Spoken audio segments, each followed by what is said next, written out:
Baik, selamat pagi. Assalamualaikum warahmatullahi wabarakatuh. Kita lanjutkan perkuliahan kita, teknologi dan proses pengelasan. Em, Nyambung dengan materi pertemuan lalu ya. Pertemuan lalu kita membahas pengenalan eh, gas shielded gas shielded welding ya. Gas shielded arc welding itu pengelasan busur listrik berpelindung gas. Nah, kemarin sudah kita eh, simak ada dua jenis utama ya, gas shielded arc welding. Yang pertama metal gas welding ya, MIG atau MAG ya. Kemudian tungsten inert gas atau TIG. Nah, MIG atau MAG itu termasuk ke dalamnya GMAW. Kalau di ASME atau AWS ya, namanya. Jadi istilahnya disebut sebagai gas metal arc welding atau GMAW. Nah, dari GMAW sendiri nanti ada variasinya yang namanya FCAW atau flux core arc welding.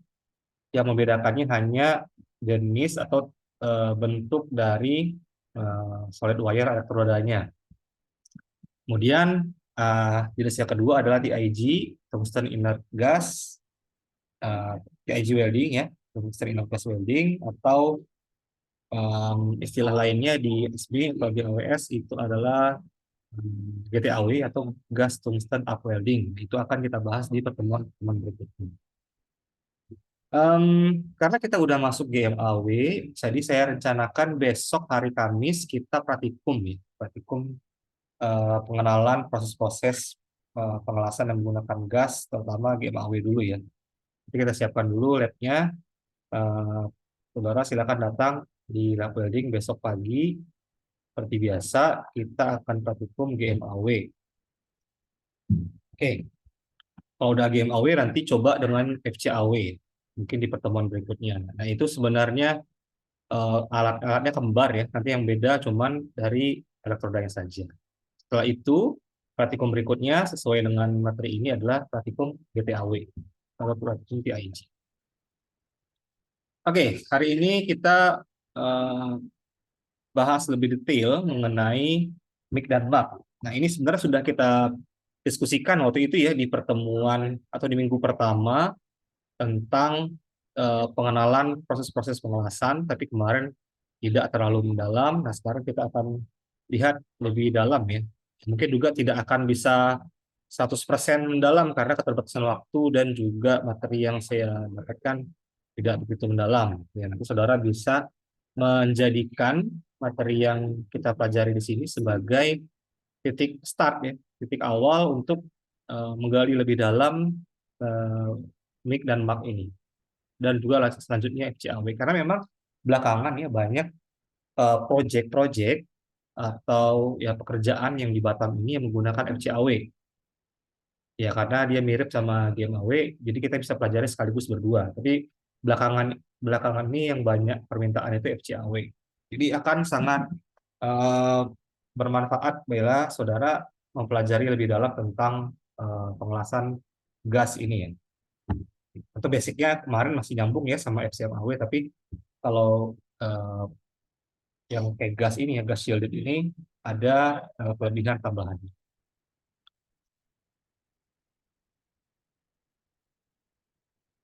Oke.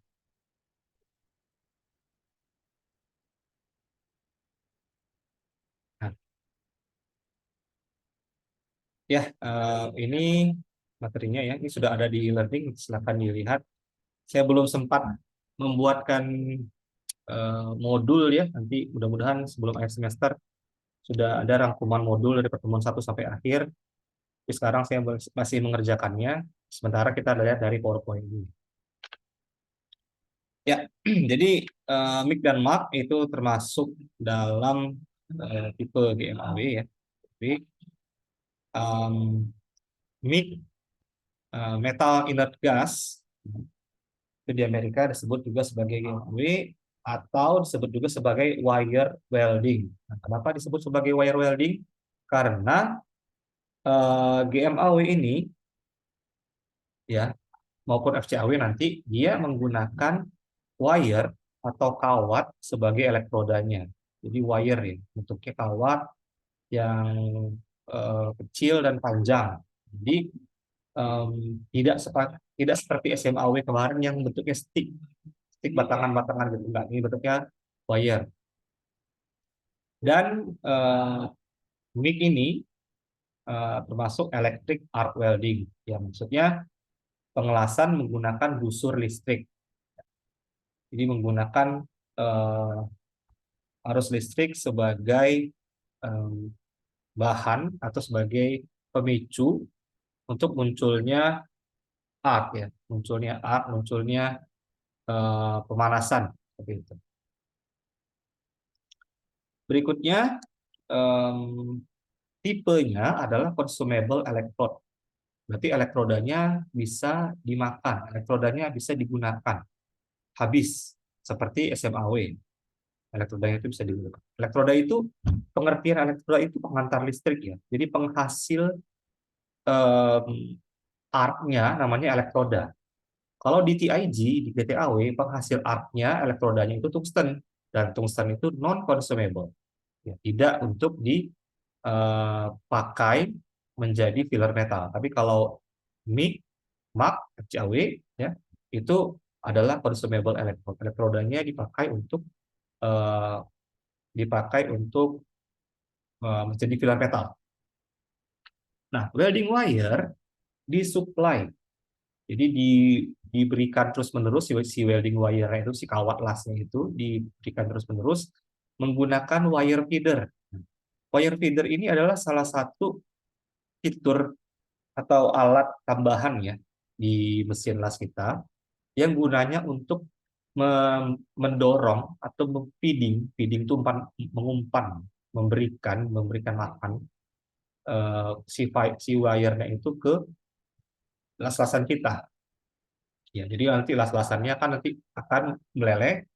Nah, supaya nggak habis di feeder terus sama wire feeder. Dan melalui torch ya, torch eh, semacam stang lasnya. Tapi dia bukan stang las. Kalau stang las kan coba tupin. Ini gunnya lah, welding gun.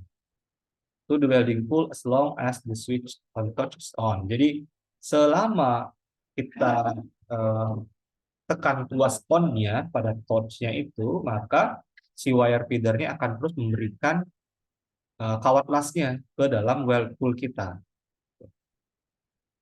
Dan shielding gas atau gas pelindungnya akan disuplai dari silinder bertekanan tinggi ke ujung weldingnya, ujung torch-nya melalui gas diffuser. Jadi ada ruangan di dalam welding torch-nya itu, si welding gun-nya itu, ada gas diffuser atau pencampur gas. Nanti di situ gas-gas shielding gas, misalnya argon ya, argon atau CO2 akan eh, dihembuskan di situ sebagai pelindung supaya tidak terkontaminasi dengan udara. Nah, jenis shielding gasnya adalah ya, argon campuran argon atau CO2 untuk melindungi logam welding, logam las-lasan dari kontaminasi terhadap udara. Jadi kalau MIG itu total si gas shielding gasnya itu harus inner gas. Boleh argon, boleh mix argon helium, boleh helium gitu. Tapi kalau ada CO2 walaupun sedikit, sedikit atau banyak itu udah jadi MAG atau metal aktif gas. Ya, karena CO2 itu uh, sifatnya ikut bereaksi dengan las-lasan kita. Oke, kemudian gas uh, flow itu aliran udara yang diberikan, aliran gas yang diberikan itu dikendalikan melalui regulator. Nah, kan kemarin udah lihat ya di pengelasan, pengelasan dan pemotongan oksiasetilen ya, ada regulator di situ. Nah, ini sama, kita menggunakan regulator untuk mengatur seberapa banyak gas yang akan dikeluarkan. Nah, polaritas yang digunakan biasanya adalah DCEP atau direct current electrode positif. Nama lainnya adalah direct current reverse polarity. Direct current reverse polarity, polaritas terbalik atau elektrodanya bermuatan positif. Berarti kabel massa atau materialnya bermuatan negatif. Nah, ini skematiknya ya. Jadi workpiece-nya di sini, ini benda kerjanya di sini ya. Kemudian ini welding torch-nya, ada eh, ada kontaktif di dalamnya. Kemudian ini kabel kontrol, lalu ada arc di sini, arc itu rempatan listriknya. Ada shielding gas, bentuknya seperti bel ya, shielding gas bel, bentuknya kan eh, seperti kerucut gitu ya. Nah, kemudian ini ada power source, ini mesin lasnya, ya, eh, sumber dari energi listriknya. Kemudian ada wire reel. Nah, ini bagian dari wire feeding unit. Jadi ini bagian dari wire feedernya. Jadi wire feeder itu ada yang mengatur kecepatannya di sini, ya. Itu kita atur voltnya dan ampernya di sini. Kemudian ini gulungan wire-nya. Nah, nanti ada semacam em, roller ya, di sini roller itu untuk mengatur supaya wire railnya itu keluar lurus di sini. Ada rollernya. Coba kita lihat di mesinnya nanti ya. Oke, kemudian ada shielding gas. Nah, shielding gasnya itu ya kita gunakan sesuai dengan kebutuhan, apakah inert gas atau active gas. Kira-kira seperti itu. Ada tipe-tipe mesin las yang menggunakan cooling water, pendingin air ada. Itu kalau mungkin eh, arusnya besar ya, tentu akan menghasilkan banyak panas sehingga butuh pendinginan tambahan. Apa? Oke. Nah, berikutnya, nah ini lebih detail tentang wire feed unit. Ya, ini wire feedernya ya. Jadi yang nomor satu ini wire electrode coil. Jadi ini adalah gulungan dari elektrodanya yang bentuknya kawat.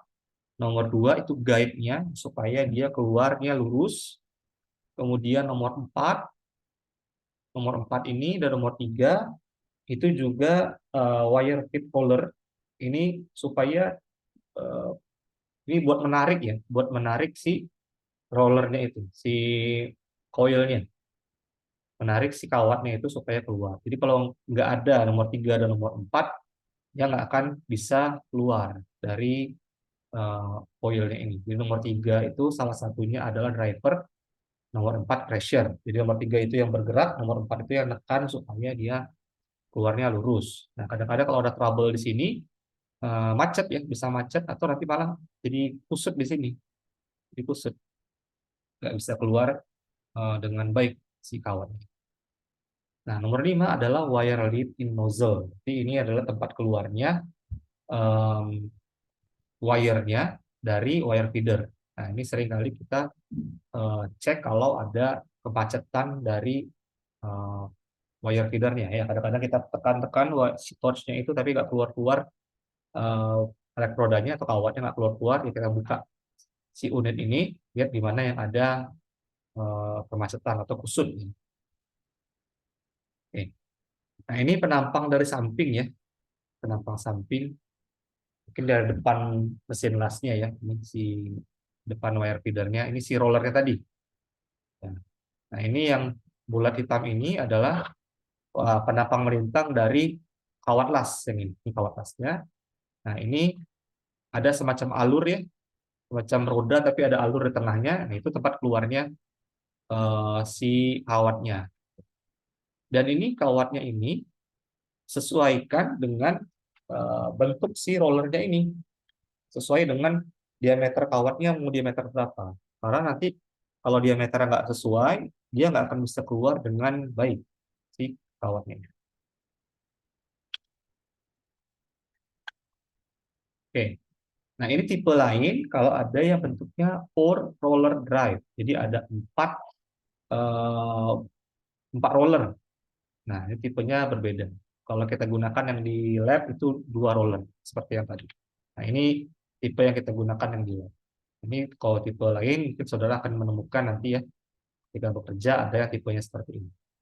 Lalu ada yang cross roller. Nah ini bentuknya menyilang ya, menyilang. Eh, bentuknya tidak lurus seperti ini, tapi bentuknya cross roller, arah putarannya berbeda. Oke. Nah, ini ada beberapa jenis eh, mesin lasnya ya, welding boot. Nah, ini welding boot, ini small coil, ini universal yang umum, ini push pull. Ini tipe-tipenya aja sih. Tapi fungsinya sama, yang berbeda nanti ada fitur-fiturnya saja. Yang universal ini langsung di sini. Oke, ini lebih detail mengenai isi welding torch-nya. Ya, ini lebih dibuka lebih dalam ya.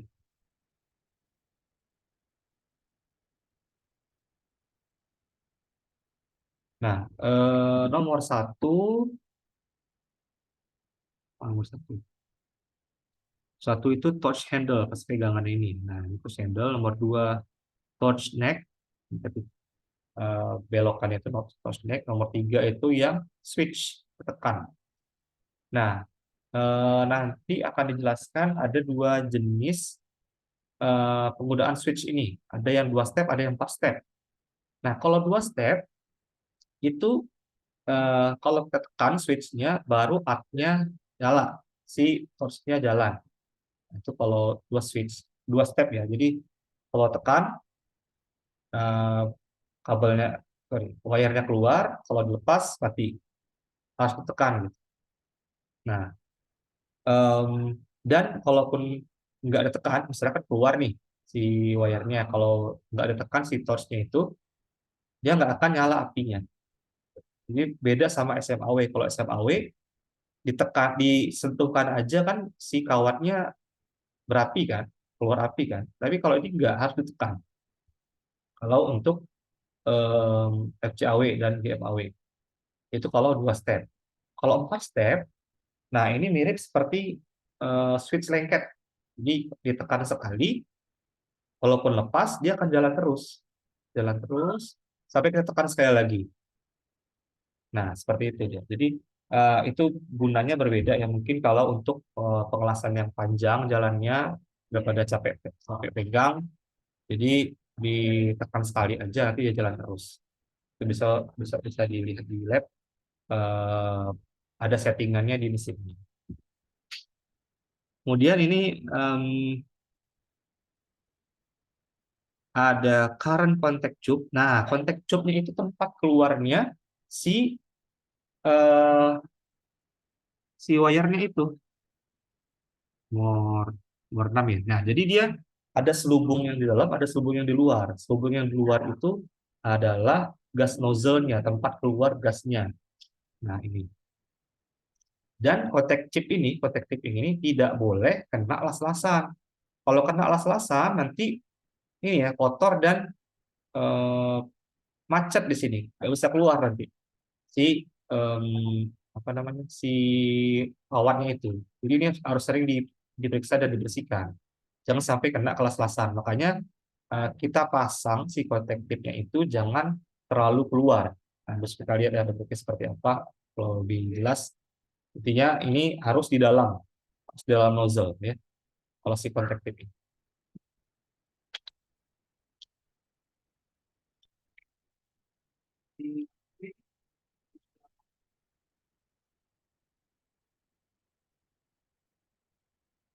Nah, ini untuk gas regulator ya. Eh, ada dua pressure gauge-nya. Nomor satu itu yang ke dalam, berarti dia mendeteksi tekanan di dalam silinder. Yang dua itu mendeteksi atau mengatur berapa banyak gas yang keluar. Ya, jadi nomor satu itu kalau kita buka dulu yang ini ya, sebelah sini, ditutup tutupnya itu valve-nya, nanti akan terdeteksi oleh gauge nomor satu berapa sisa tekanan gas di dalamnya. Nah, nomor 4 kita putar ya. Sorry, nomor 3 nya pressure adjusting ya. Jadi kita putar yang untuk keluar, nanti kita bisa atur berapa banyak gas yang keluar.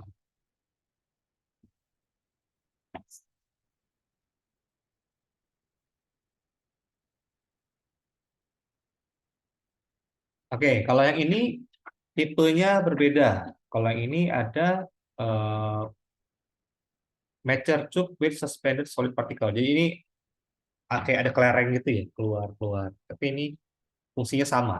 Ini nomor 4 adalah eh, gauge untuk mendeteksi em, berapa banyak tekanan tekanan gas yang tersisa dalam tabung. Nomor 2 itu untuk mengatur berapa banyak yang keluar.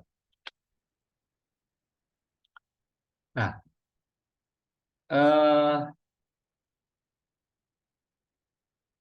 oke. Tekanannya diatur pada nilai yang tetap dengan mengatur katup. Ya, jadi kita mau berapa banyak tekanan udara, tekanan gas yang dikeluarkan dengan mengatur si katup tadi. Nah, itu gunanya kemana? Gunanya untuk melindungi las-lasan kita. Jadi kalau dia terlalu lemah, nanti akan terkontaminasi udara. Tapi kalau terlalu kuat, justru nanti akan mengganggu terbentuknya bead ya. Karena kan kalau terlalu kuat dia jadi dihembuskan kuat ya si si whirlpoolnya itu. Jadi dia nggak terbentuk depositnya gitu. Malah dia melebar.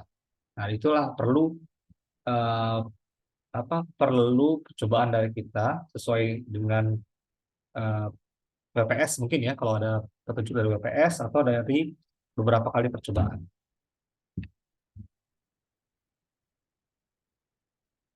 Oke.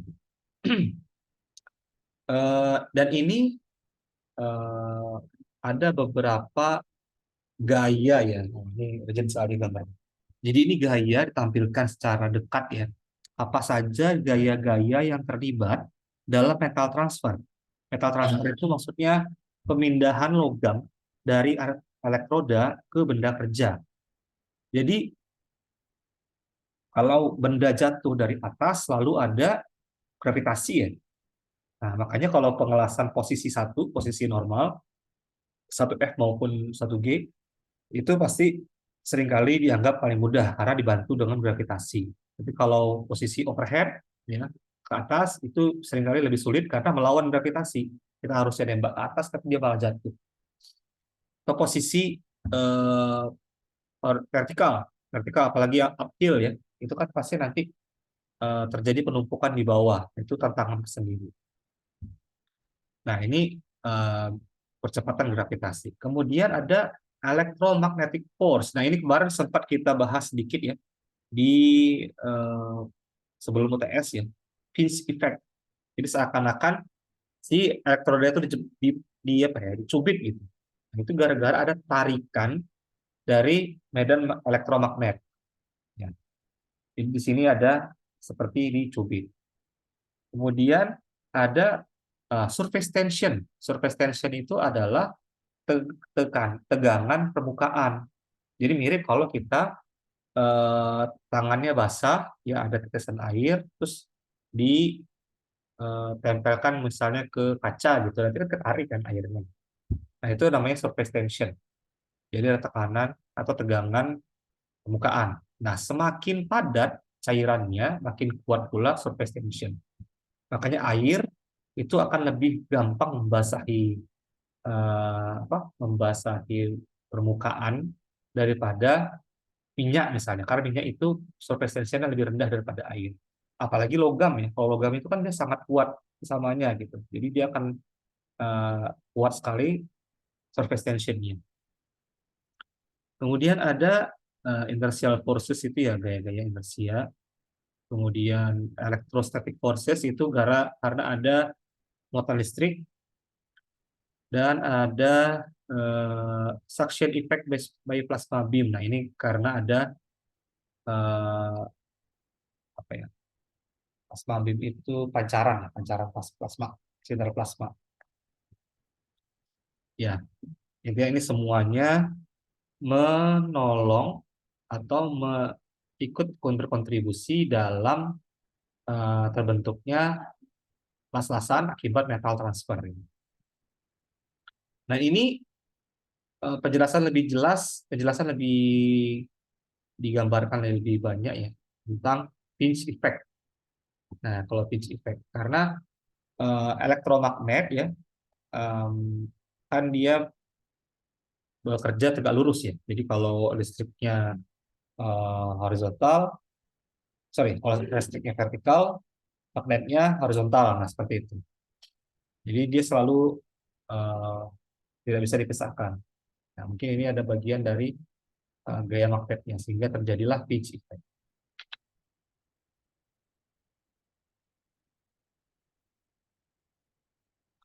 Oke, gambar dua ini menunjukkan prinsip-prinsip uh, micmac welding micmac. Nomor satu, arc. Ya. Arc. Arc-nya itu ditabrakkan atau disentuhkan, struck ya, antara benda kerja dan elektroda. Nah, elektrodanya itu yang nomor dua akan selalu secara terus-menerus diumpankan masuk maju ke dalam arc ya, karena kan dia lama makin habis juga kan, karena makin lama makin habis dia butuh tambahan lagi. Tapi enaknya kita nggak perlu ngubah-ngubah posisi seperti SMAW. Kalau SMAW kan makin lama kan makin habis si sticknya, jadi kita harus mendekatkan tangan. Kalau ini nggak usah, dia akan menyesuaikan panjangnya, dan kita nggak usah gonta-ganti ini terus, usah gonta-ganti elektroda terus sepanjang wire-nya masih banyak, masih ada gitu. Jadi ini sangat membantu untuk pengelasan yang eh, panjang dan banyak yang berulang-ulang. Oke, wire-nya disuplai dari reel nomor 3 golongan ini dan diumpankan di thread welding gun by drive rollers. Dan lewat 4 ya, nomor 4 ini thread rollers. Dan eh,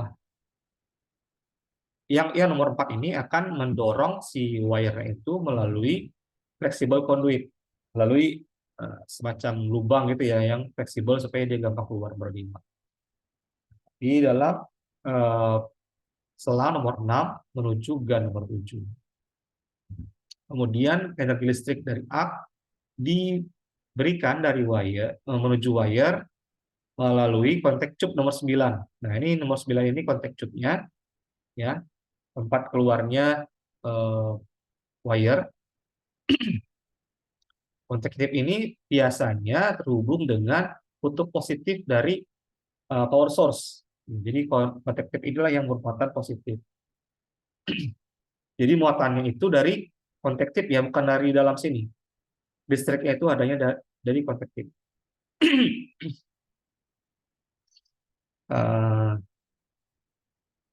Dan benda kerjanya akan dikenakan muatan negatif. Sehingga arc ini akan melengkapi sirkuitnya menjadi sirkuit tertutup. Nozzle gas nomor 11. Nomor 11 ini, di luar ini ya. Di luarnya, selubung luarnya. Itu mengelilingi kontak tube. Jadi dia melindungi kontak tube, dari sini keluarnya gas. Nah, mensuplai shielding gas nomor 10 untuk melindungi arc dan whirlpool nomor 12. Ini arc dan whirlpoolnya dilindungi oleh si shielding gas. Gas supply biasanya gas tube nomor 13 ya, yang eh, dihubungkan dengan gas flow indikator nomor 14. Nah, ini penjelasan lebih lengkap.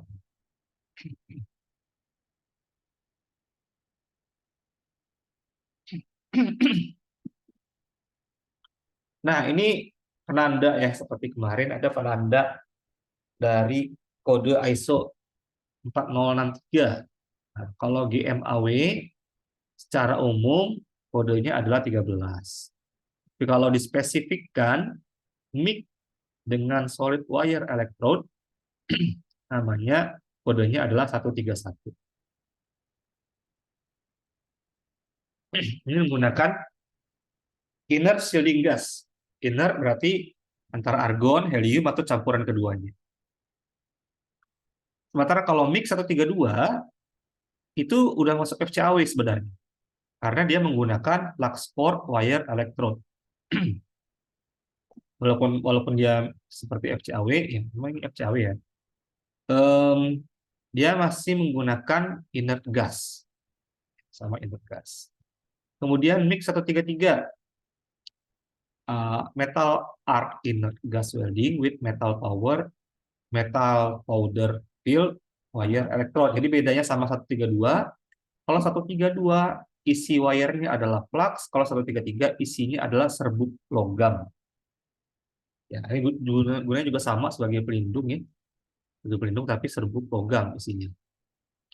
Dan ini biasanya ada tujuan untuk menambahkan alloy di situ. Kita tambahkan paduan krom misalnya, atau paduan nikel untuk meningkatkan eh, untuk meningkatkan ketahanan terhadap korosi misalnya seperti itu. Atau tambahan dari TiO2, titanium ya. Nah, itu juga ada fungsinya masing-masing. Lalu MAC ya. MAC 135, metal aktif gas, nah, yang aktif welding with solid wire electrode. Jadi seperti ya ini GMAW ya, GMAW tapi gasnya gas CO2. 100% CO2 atau campurannya dengan argon. Jadi kalau argon misalnya argon campur CO2 walaupun ada argonnya tapi karena ada CO2 udah termasuk MAC. Itu udah jadi aktif. Lalu MAC 136. Nah, ini wire-nya pakai flux core, ada isinya flux. MAC 138 isinya metal powder. Lalu ada CO2 welding, MAC C. Nah, itu tidak ada kodenya di sini. Shielding gasnya 100% CO2. Jadi ini hanya menggunakan CO2. Lalu MAC M. Nah, ini tambahan ya, kode tambahan maksudnya. Nggak ada kode 4063 ini. Istilah tambahan. MAC M itu mix ya berarti ya. Jadi metal active gas mix. Kalau ada FF, self shielded flux core arc welding. Itu kodenya 114. Ini adalah elektroda self protecting core. Jadi elektroda yang dapat melindungi dirinya sendiri. Lalu ada spot welding. Nah, kalau spot welding ini short period, nah, tanpa ada pergerakan torch atau nozzle. Nah, ini spot welding saya pernah lihat mesinnya di sini, tapi nggak pernah digunakan lagi, jarang ya kita gunakan. Spot itu satu titik aja, kayak dijepit gitu.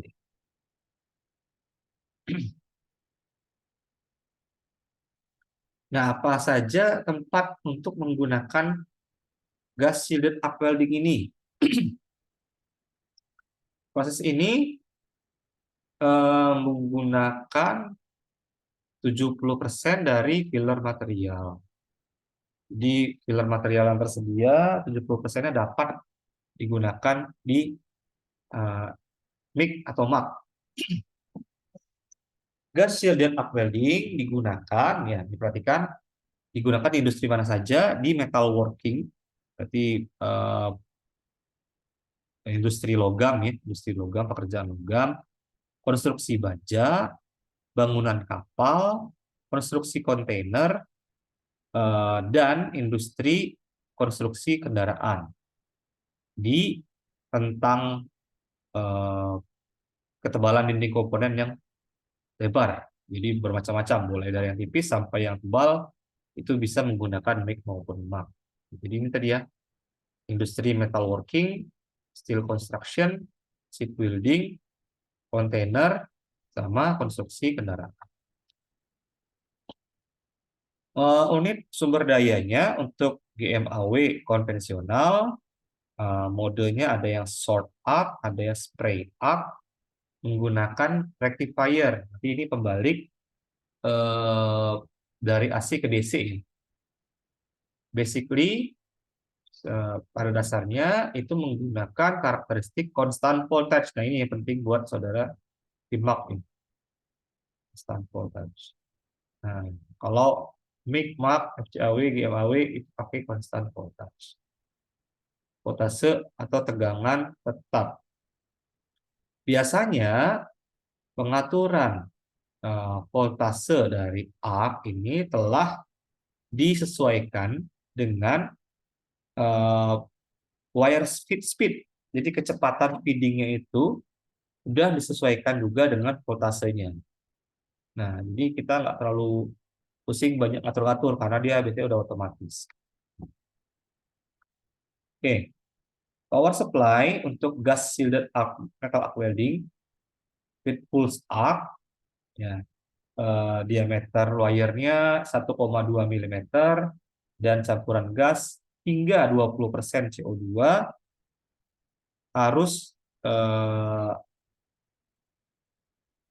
harus cukup ya untuk menghasilkan pulse arc-nya dari 480 sampai 600 ampere. Nah, pulse arc itu ya dia berpulsa gitu ya, apa ya, ber kayak bukan bergetar. Ya, tapi dia ada di range itu. Dia nggak konstan uh, ampere sekian, tapi dia bisa berubah-ubah sesuai dengan keluaran. Oke.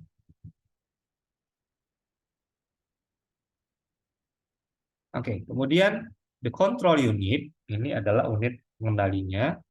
Itu biasanya adalah sebuah unit plug-in ditambahkan dicolokkan ya, eh, yang terintegrasi di dalam power supply atau dapat dimasukkan dari luar untuk proses pengelasan yang benar-benar full otomatis robotik. Nah, ini ya kontrol itu termasuklah di dalam ini, di dalam mesinnya. Ya, ini biasanya lebih advance ya.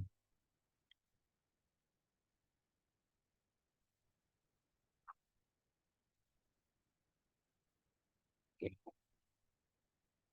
Sedangkan wire feeding ini tadi udah dijelaskan fungsinya untuk mengeluarkan eh, wire ke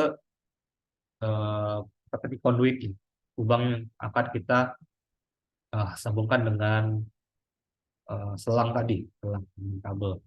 Ya, ini kalau ada yang single roll yang kita pakai biasanya single roll, ada yang double atau 4 roll ya. Nah, ini tergantung dengan kebutuhan.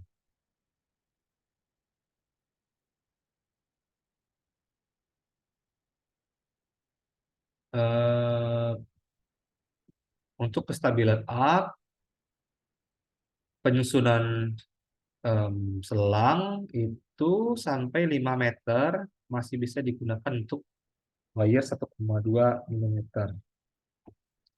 Dan ya intinya em, panjang panjang si si apa namanya si selangnya itu disesuaikan dengan ketebalan wire elektrodnya.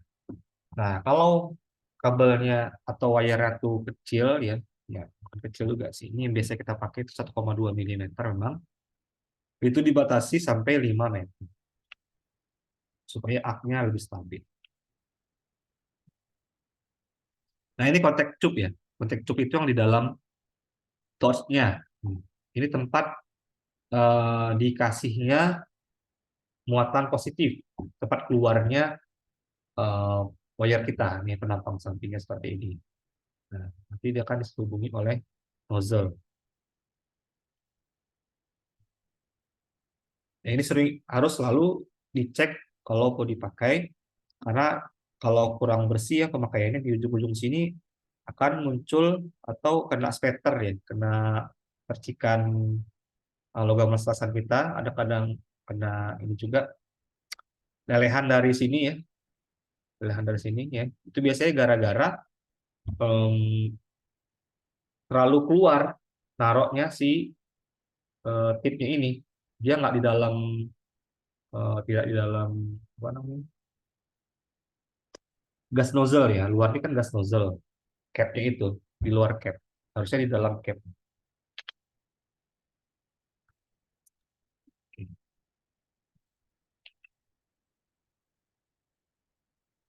Nah, untuk mengatur atau mendapatkan kualitas las-lasan yang sama, yang even, yang sama, kita harus mengatur panjang arc-nya konstan. Ya, jadi ini kita bisa dapatkan dari auto balancing inside power source.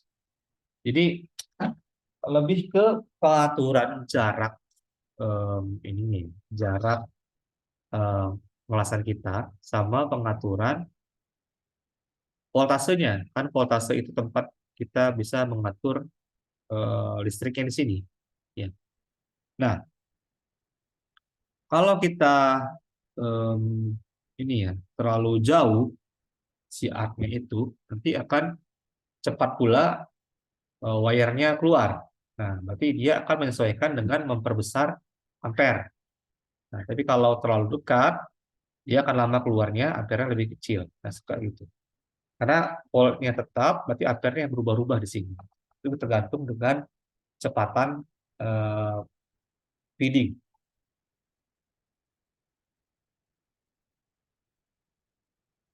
Nah, kalau untuk yang eh, apa di program itu bisa diatur sendiri berapa besar waktu yang digunakan. Nah, ini untuk polaritas ya. Polaritas kalau yang ini DCEP, yang di bawah DCEM.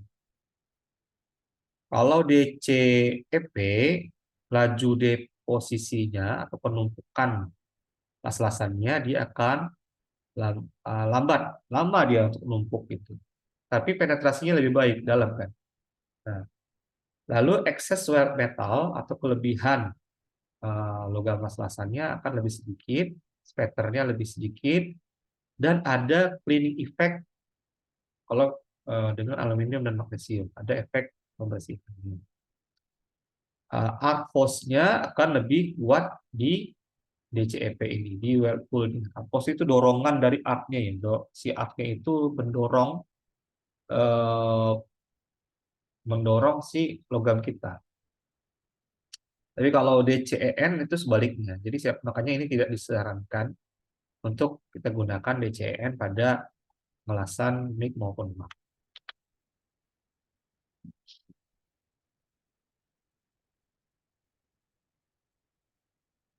Oke, ini gaya-gaya yang terlibat dalam arc-nya ya, ini tadi udah sedikit.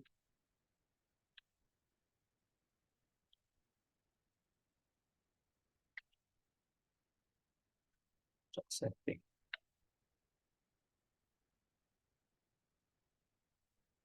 Oh ya, ini ada beberapa tipe metal transfer. Nah, ini yang pertama adalah short arc yang pendek ya, ininya arc-nya pendek. Ada short circuit, berarti ketika nempel si logamnya itu dengan logam base metal sama elektroda itu namanya short circuit. Nah, itu boleh disentuhkan seperti itu, ditempelin terus bisa, nanti meleleh terus si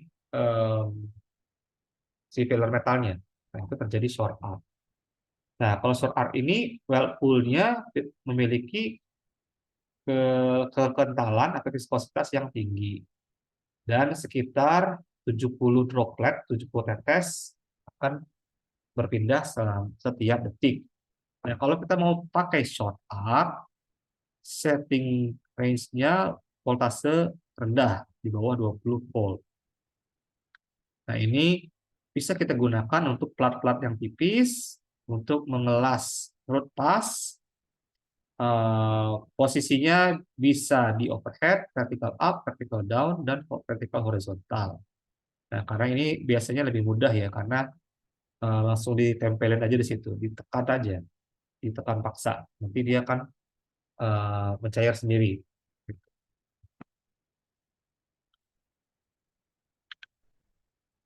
Nah, kalau pulse up dia berubah-ubah gitu. Nah, pulse up itu digunakan untuk mendapatkan pelepasan droplet tanpa short circuit dan sedikit spattering.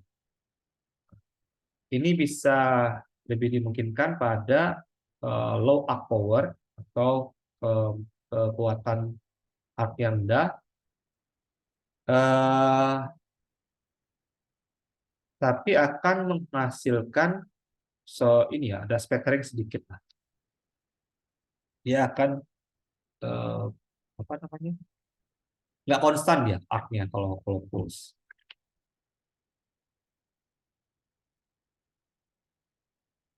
Nah ini dia ada si arusnya itu berubah-ubah. Arusnya itu naik turun naik turun. Nah itu pulse up.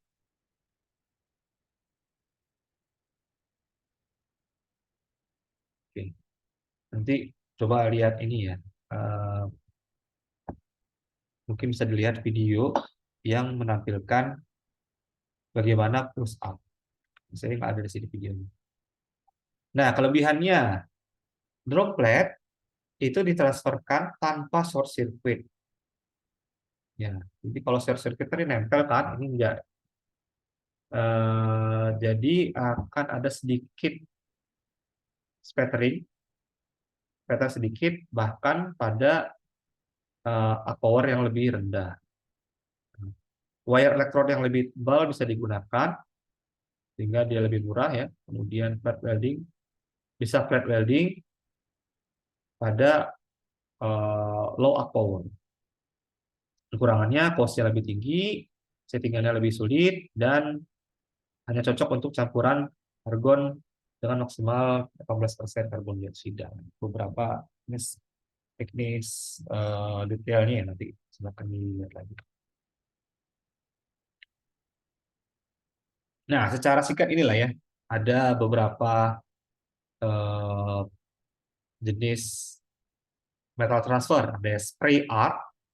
Spray art itu eh, ya, disebar gitu ya.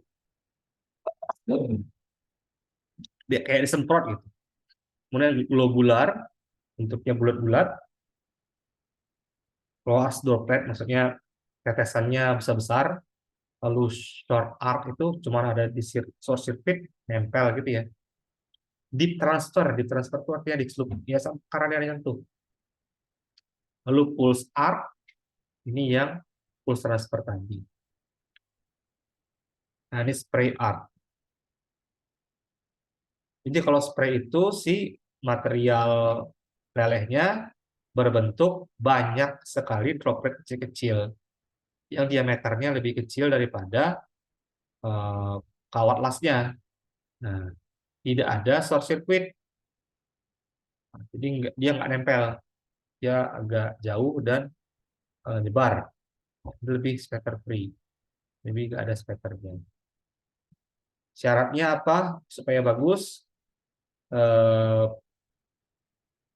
si ampere dan voltnya harus melebihi batas tertentu, jadi agak besar ya. Jadi gasnya 92% argon, 88% CO2. Karakteristiknya dia punya arus dan tegangan besar ya, highest limit,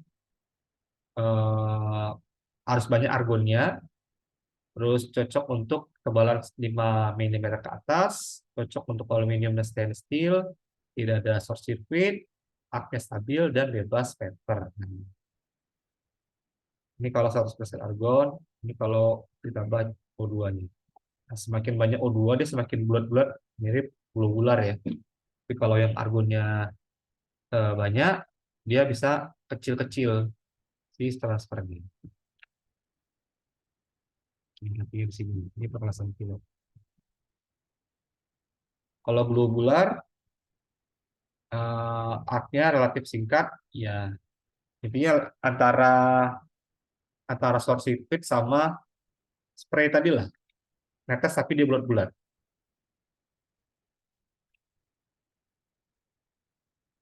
Oke. Nah ini.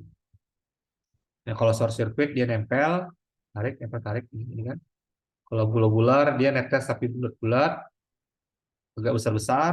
Kalau spray dia lebih halus-halus, lebih kecil. Nah, karakteristiknya beda-beda nih. Voltasenya, kalau short circuit bisa di voltase rendah, arus rendah. Kalau globular berarti di arus rendah, voltase tinggi. Kalau supply berarti tiga-tiganya, dua-duanya sorry. Voltase tinggi, arusnya tinggi. Jadi ini bahasanya ya, ini arus jadi berapa, ini voltnya berapa. Itu cara ngaturnya kita mau metal transfer yang mana. Nah ini ringkasannya tadi short arc, globular, spray, long arc mold, pulse arc. Aplikasinya mau yang mana, metal transfernya seperti apa, spatternya seperti apa bentuknya, lalu remarks atau catatannya. Hmm, Oke.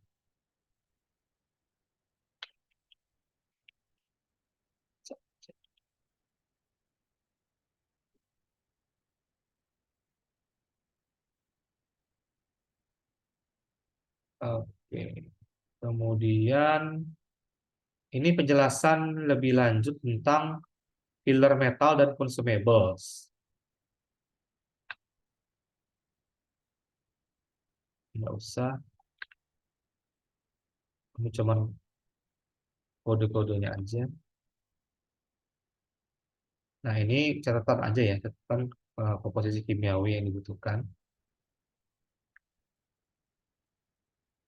Ini komposisi untuk wire elektrodnya. Nah, ini ada kode-kodenya G0, G2, SI1 ini artinya apa? G4, SI1 artinya apa? Nah, ini pasti udah ada standar tertentu yang diikutin sama si pabrikannya. Dia mau pakai komposisinya berapa persen. Nah, ini tentu dengan spesifikasi yang dikeluarkan oleh pemilik proyek ya, dia mau eh, kekuatannya seperti apa, tentu diikutin komposisinya yang mana sehingga ikut kodenya yang betul. Nah, untuk shielding gas, baik untuk welding maupun cutting, ada kode-kodenya juga ya, ada R, ada I, M1, M2, ini kemarin udah saya. R itu reducing, I itu inner, M1, M2, M3 itu ada komponen dari argon campuran juga dengan CO2 dan O2. Nah, kalau untuk metal aktif gas welding ini tadi ya, eh, dia menggunakan elektroda tertentu. Ini adalah elektroda yang cocok, kemudian gasnya yang menggunakan karbon dioksida. Nah, ini rentang eh, rentang kerjanya ya. Kalau kita misalnya pakai mak yang 100% CO2. Nah, ini optimum settingnya itu yang tengah-tengah ini, yang segitiga. Kita butuhnya yang mana? Misalnya 75 ampere, berarti sekitar 18 volt yang optimum. Nah, itu kalau diameter wire-nya 1,2 mm dengan tipe SG2. Memang ini jadinya rumit ya, karena kan diameter itu banyak jenisnya, tipe wire juga banyak ya. Terus juga ini gasnya, jadi ada tiga variabel di sini. Variabelnya variabel diameter, sorry, ya, variabel wire sama variabel gas. Pasti nanti akan ada berbeda-beda working range-nya. Nah, kalau bingung itu sebenarnya ada di eh, kotak ini ya, di kotak elektrodanya itu disarankan bekerja di rentang volt dan ampere berapa. Tapi kalau saudara akan menjadi engineer, itu diharapkan bisa menentukan eh, rentang kerjanya di mana. Dan itu untuk pastinya tentu uji coba dengan WPS ini. Itu akan dibuat WPS-nya dari si engineer tadi. Oke, nah ini udah pernah, nggak usah, udah pernah juga. Ini nggak usah. Oke, take off ini. Oh ini ya contoh-contoh cacat lasnya ya. Lack of fusion itu berarti kurang ini ya, kurang fusi, kurang nyampur si las-lasannya di dalam ya.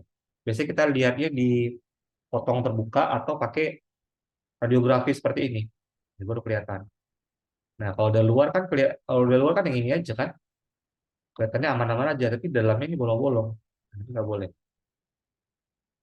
juga kan ya. Interstate loss. Ini porosity udah tahu ya.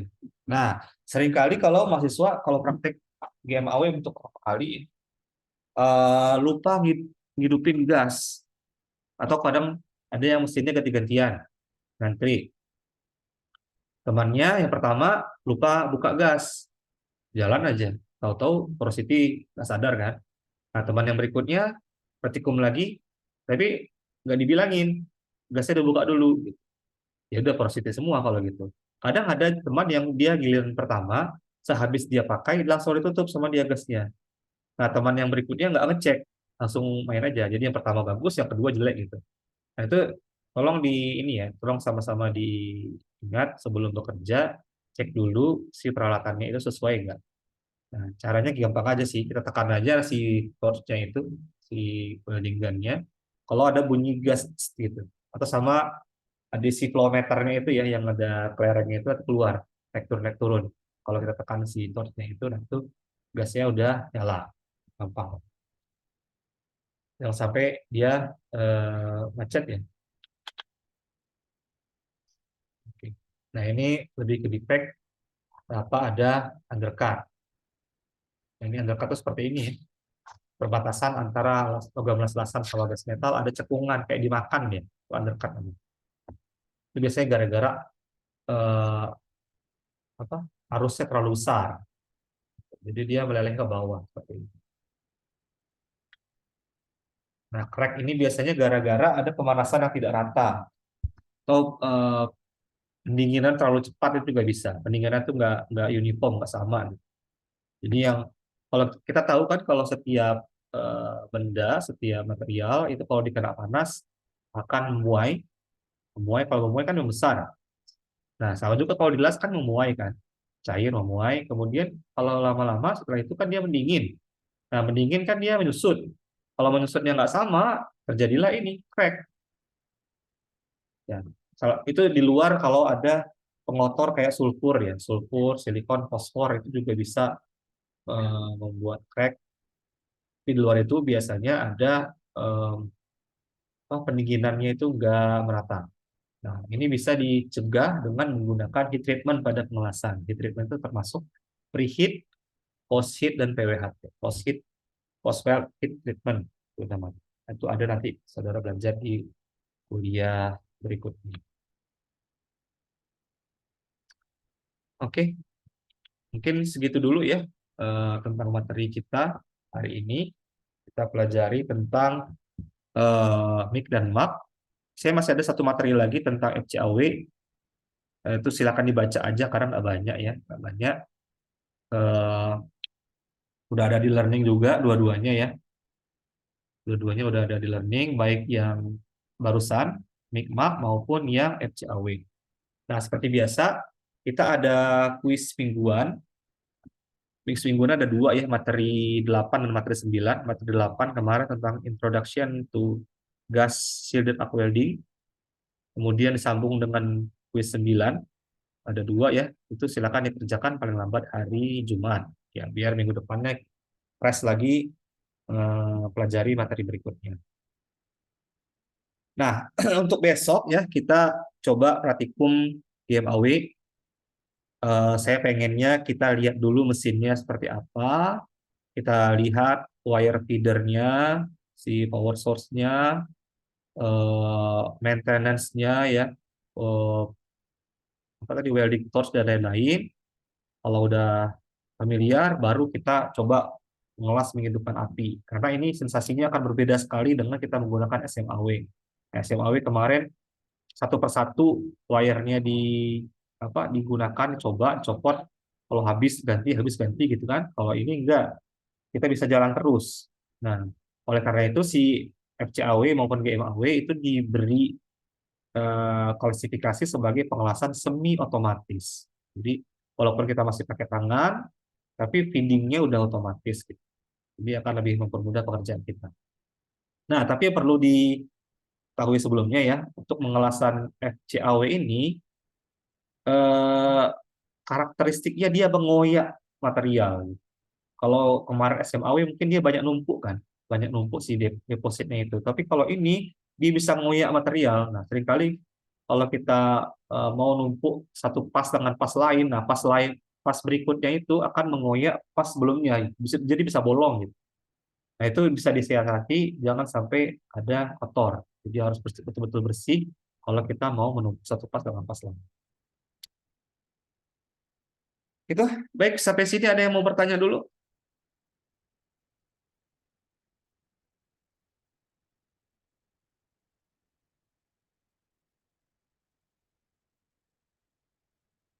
Ya, ada dua kuisnya ya, kuis 8 sama kuis 9. Kuis 8 itu sekitar 9 atau 8 soal. Kalau kuis 9 itu sekitar 17 ya. Nah, kuis 9 itu mayoritas pilihan ganda yang ini ya, yang satu jawaban aja. Ada beberapa yang pilihan jawabannya itu bisa dipilih lebih dari satu, tapi kebanyakan mayoritasnya cukup satu. Nah, kalau pilihan gandanya satu, jawabannya yang bentuknya radio button nih, atau radio button yang dia bulat-bulat, kalau kita pilih satu, pilihan lainnya nggak bisa dipilih, nah itu nggak ada penalti salah. Tapi kalau dia bentuknya kotak, checklist ya, checkbox, itu kan bisa dipilih lebih dari satu, itu ada penaltinya untuk jawaban yang salah. Itu menghindari supaya tidak tidak nembak semuanya, kan bisa aja kan? Ada 4 pilihan jawaban, pilih semuanya. Kan ada yang benar, nggak bisa kalau yang kayak gitu. Oke, hari ini kita absen dulu seperti biasa. Gus Niar ada? Pak, Ya, silakan. untuk besok udah fix offline kan Pak untuk praktek game maunya? Ya, fix offline. Besok saya ada, Pak. Baik Pak, terima kasih. Oke. Gus Niar ada? Hadir, Pak. Ashari? Hadir, Pak. Nabil? Hadir Pak. Firman? Hadir Pak. Fadil? Hadir Pak. Donik? Donik ada, Donik?